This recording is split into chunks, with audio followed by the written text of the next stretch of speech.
Amis traders, bienvenue. Aujourd'hui, on va faire un petit point sur le robot de trading sur le mois de septembre. Alors, j'ai deux robots de trading qui traitent sur MT4 et MT5. Le premier robot, le principal que j'utilise actuellement, c'est un robot qui va trader sur le câble et sur l'euro CHF. C'est un robot qui prend très peu de trades, mais les trades sont très qualitatifs, comme vous pouvez voir. Donc un très bon taux de réussite.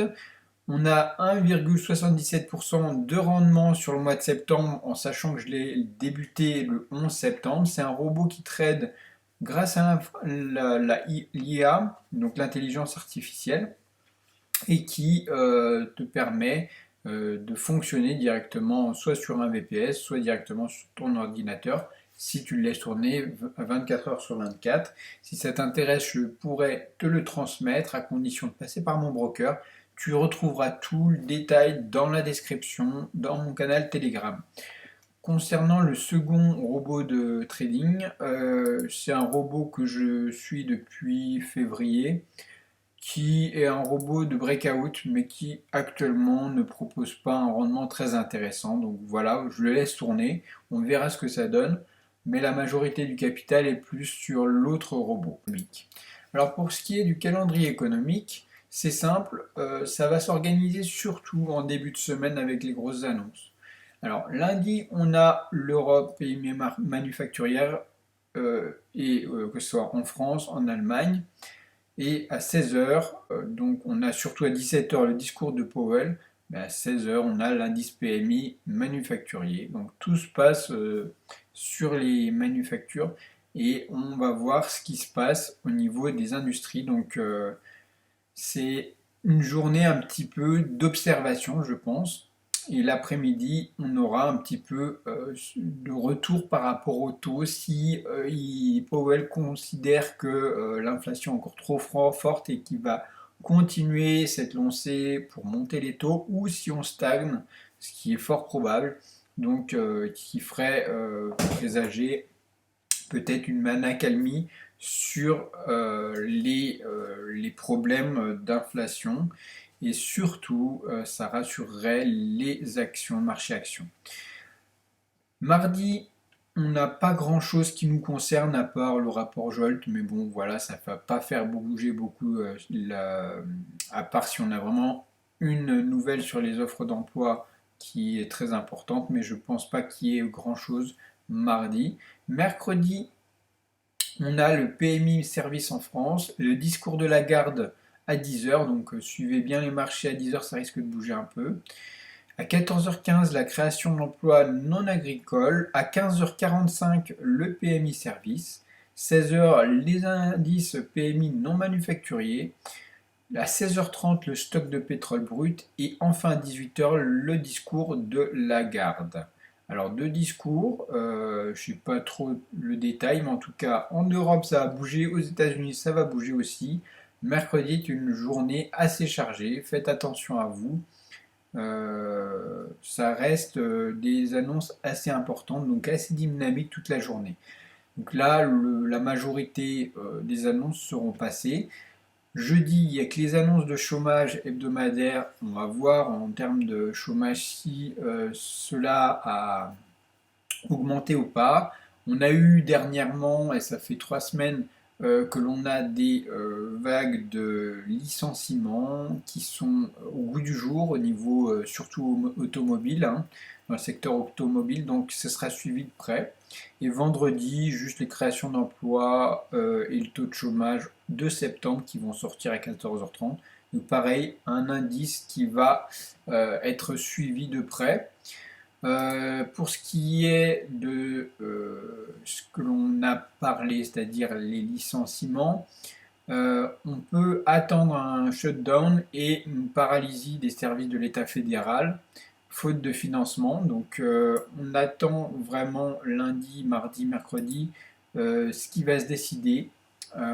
Pour l'instant, on est un peu dans le flou, mais on s'attend à une mise au chômage technique de nombreux fonctionnaires dès lundi, probablement. Donc, pour l'instant, il y a déjà ces annonces un peu négatives qui sont attendues. Deuxièmement, on va avoir les taux obligatoire qui reflue un petit peu. On a aussi cette histoire de grève des trois grands constructeurs automobiles qui est attendue, qui va continuer certainement. Donc 25 600 employés en cause. Et donc voilà, et quelques annonces un peu négatives sur les actions. Donc pour l'instant, c'est pas au beau fixe, hein. Je voulais investir en fin de semaine, au final, vu que ça se cassait un petit peu la figure, je pense que je vais investir plutôt sur du long terme en début de semaine. Donc voilà pour le climat actuel des affaires. Ça n'empêche qu'il y a quand même quelques bons résultats comme Nike qui a sprinté et on peut commencer à voir certaines entreprises faire le run de fin d'année. Ça me paraît un peu tôt pour l'instant. Moi, on est plus sur un plongeon pour l'instant.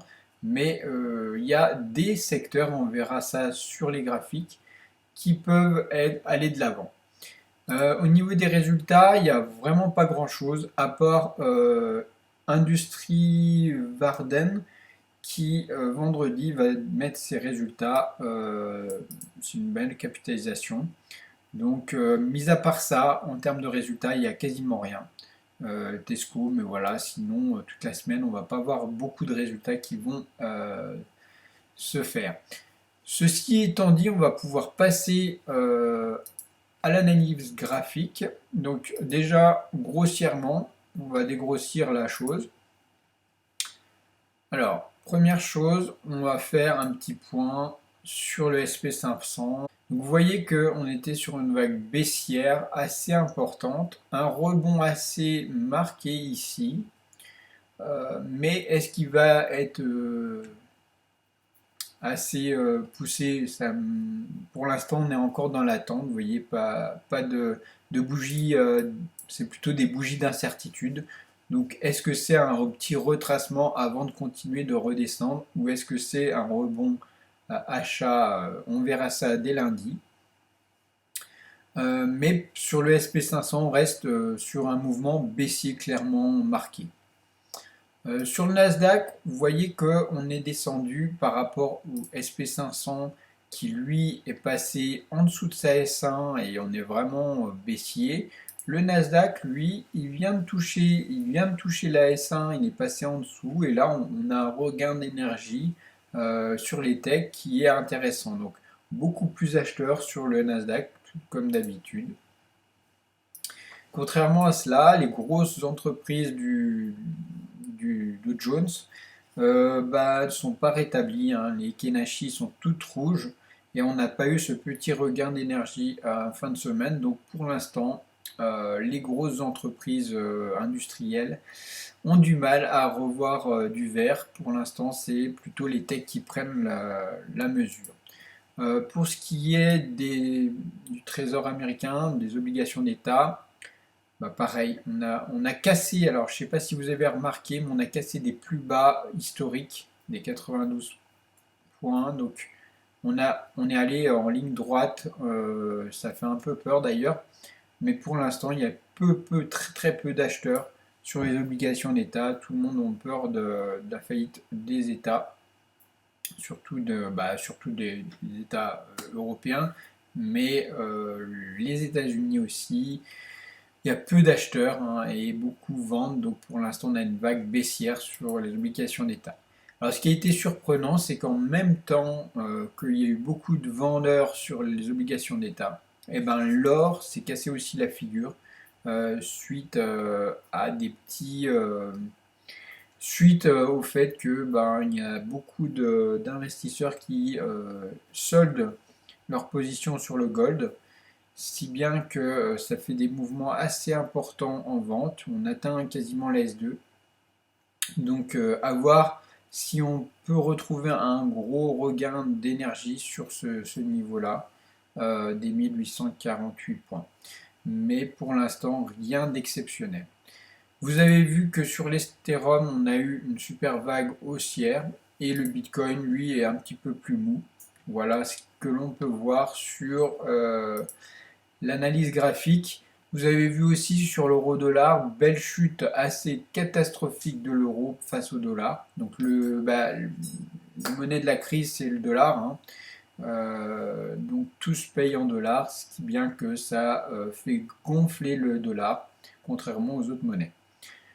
Vite fait, alors pour les points, hop, on va fermer ça. Donc, comme je vous ai dit, on va faire une petite analyse un peu plus poussée sur les niveaux intéressants. On reste sur le... Alors je regarde si vous voyez les niveaux. Oui, apparemment oui. Donc au niveau du gold, le gold, bah, comme on avait pu voir, il y a deux niveaux vraiment forts. Les 1807 points, 1808 points en cash qui sont attendus ici. Donc tout en bas, vous avez vu, on a fait en ligne droite de 1929 points à 1848.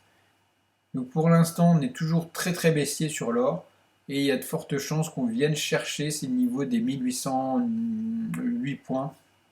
Donc si on arrive à ces niveaux-là, un niveau très très intéressant à acheter, surtout sur l'or, qui est un actif qui est déjà pour moi sous-valorisé par rapport au marché action. Ce qui est des SP500, vous voyez qu'on a cassé ce niveau intéressant. On a eu un rebond, mais qui n'était vraiment pas marqué, ce qui présage tout simplement que maintenant ça devient non plus un support, mais une résistance. Et vous voyez que dès qu'on est revenu au contact de ce niveau, des 4333 points, on a eu un rejet assez important. Donc pour l'instant, sur le SP500, on est très vendeur. Et il n'y a aucun signe qui va nous montrer des acheteurs en dessous de ce niveau. Vous voyez, il y a eu quelques acheteurs ici, mais rien d'exceptionnel. Donc le SP500 pour moi est à vendre actuellement. Le Nasdaq, vous voyez qu'on est beaucoup plus acheteur, il y a eu des acheteurs mais bien plus bas. Ce niveau a été acheté, beaucoup plus bas et là on a eu une vague haussière. On est revenu sur ce niveau qui a été racheté juste en fin de semaine. Alors pareil, on est beaucoup plus haussier, mais on reste dans une dynamique baissière à long terme. Mais ce niveau tient encore, les 14 691 points sur le cash est un niveau intéressant à trader à l'achat quand on a un petit reflux direct, mais à voir si on va avoir cela longtemps, vu la descente qu'on a pu observer vendredi dernier. Donc restez très prudent sur les achats et achetez sur des niveaux vraiment intéressants. Là, j'aurais plus tendance à attendre les marchés sur le 14 235, qui est un niveau intermédiaire intéressant. Donc toujours en attente sur ce niveau sur le Nasdaq. Bitcoin, vous voyez qu'on est sur une vague toujours baissière. On n'a pas cassé cette droite de tendance baissière. Donc pour moi, on reste baissier tant qu'on n'a pas vraiment cassé ce niveau-là. Alors ce qui étonnait les marchés, c'était surtout l'Ethereum. L'Ethereum avec de très bonnes nouvelles. Et la droite de tendance que j'avais installée ici a clairement été cassée. De très bonnes nouvelles, donc l'Ethereum est l'une des cryptos qui, à mon sens, se sortira bien de tout ce système-là. Donc ici, on a eu la confirmation que là, on avait une fausse cassure, hein, je vous avais expliqué. Là, on a une confirmation de cassure de cette droite de tendance baissière.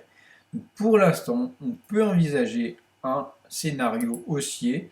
Hein. Scénario haussier, comment ça se prépare sur un point bas plus haut que le dernier point bas. Et alors bien sûr, on peut revenir taper cette droite de tendance, revenir sur ce niveau vraiment assez fort des 1630 points. Et là, vous pourrez faire un achat en sécurité dès qu'on passe en dessous de ce niveau. Et intéressant parce que le potentiel de gain futur sera beaucoup plus important. Donc voilà pour la petite analyse hebdo. Si le robot de trading et le trading algorithmique vous intéressent, n'hésitez pas à me contacter sur mon canal Telegram, on pourra en discuter. Même si vous êtes débutant, ça pourrait être intéressant de diversifier tout simplement vos investissements sur du trading algorithmique plutôt que du trading classique. Sur ce, je vous souhaite un excellent trading à tous. Si vous êtes intéressé, je vous recommande aussi ActiveTrade qui est mon broker pour le trading CFD. Je vous rappelle enfin que le trading en CFD est risqué et je vous souhaite une excellente semaine à tous.